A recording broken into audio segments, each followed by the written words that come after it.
Hi everyone, welcome back to another video. I hope you all are doing well and thank you for being here and supporting my channel. Please subscribe if you haven't already, and let's begin with today's questions. My friend recently found out that his ex is pregnant and he is the father. They had a bad relationship, but he's trying to be a better person, so they're back together to work it out and be parents together.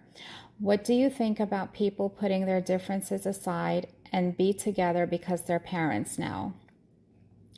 I think people are able to change for the better if they want to and if they put in the effort. If they want to put their differences aside and try to make it work for the child, I think that's great, but I suggest that they try counseling to try to improve their relationship before the arrival of the baby. If things don't work out and they still have issues, it's best for them to break up and focus on just the child and on co-parenting.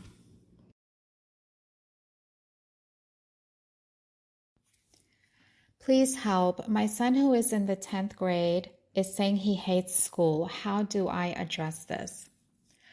I would simply ask him why. You should definitely try to talk to him about it and find out what's making him feel this way.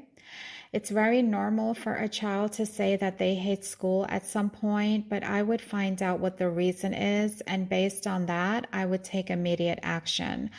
For example, if there's a class he is struggling in, extra help is usually available. The school may provide tutoring, or he can watch some YouTube videos that may help him understand the course better, and he can also increase his studying time.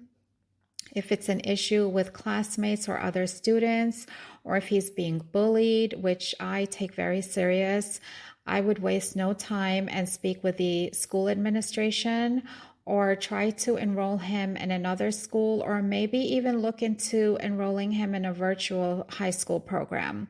I think that would be a great option.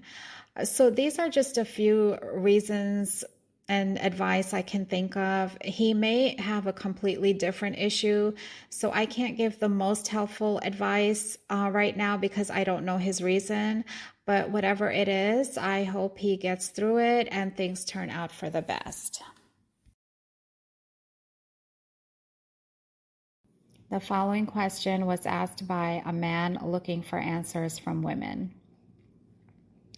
If you were going on a date with a guy, at what point would you expect him to tell you that he's been divorced twice? Also, when would you expect him to tell you the story behind it? I feel like I will be judged right off the bat, and I want someone to get to know me before I dump that news on them. My second divorce is almost finalized. I don't have any interest in jumping into another relationship because I need time to reevaluate things and work on myself. Plus, I feel it could be disrespectful to the lady because I don't want her thinking it could be a rebound. Thanks in advance.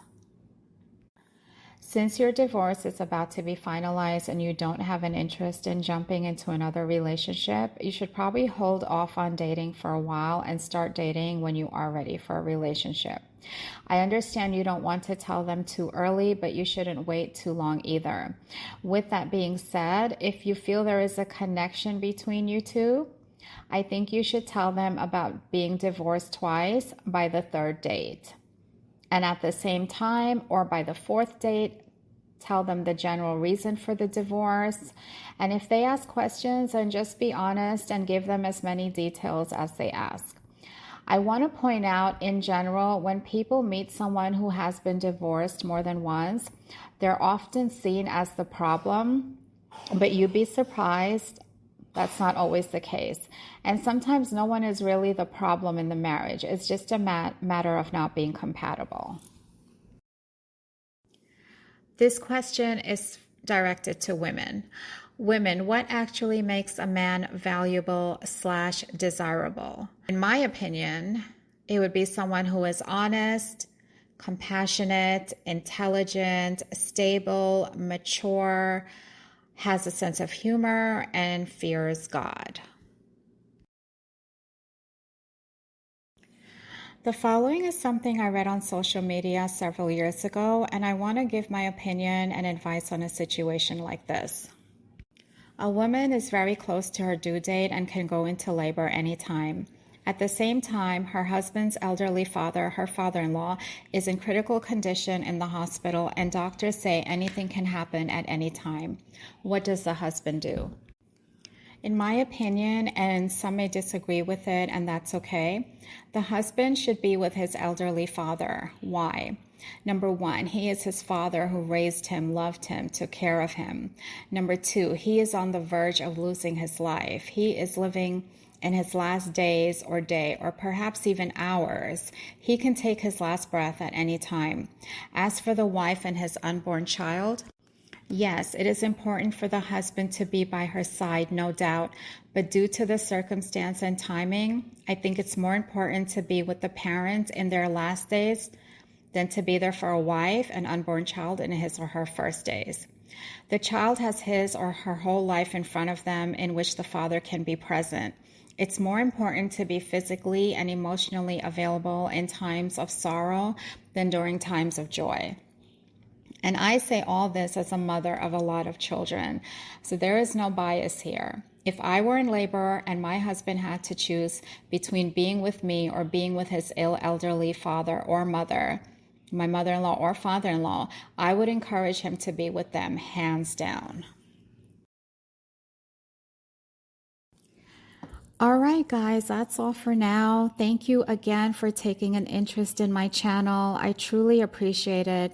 I want to start ending my videos with some of my favorite quotes that I have come across over the years. So today I will close with, quote, "Who are we as human beings if we ignore the suffering of others?" End quote.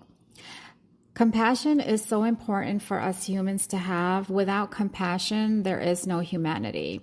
I can go on forever on this topic, but I will leave it at that. And to all those who have a high level of compassion, you are amazing and a blessing to the world. Thank you all. Until next time, take care of yourselves, take care of each other, and God bless.